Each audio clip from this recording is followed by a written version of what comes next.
Want to make your progressive house tracks rumble with a truly magnetic sub-bass?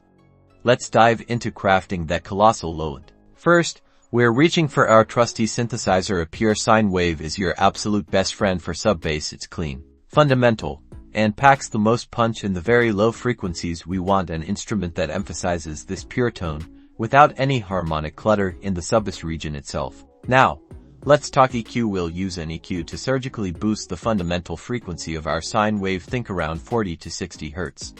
This is where the real weight of your sub-bass lives. We're not looking for a wide, booming boost here.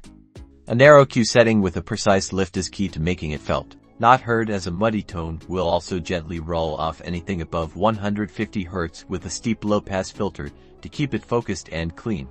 Next up is compression. Compression is crucial for controlling the dynamics and ensuring our sub-bass is consistent throughout the track. Set a moderate attack time to let the initial transient through, and a relatively fast release to keep the groove alive. We're aiming for a good amount of gain reduction, maybe 4 to 6 decibels, to glue those notes together and make them punchy and unwavering, giving your progressive house track that undeniable foundation.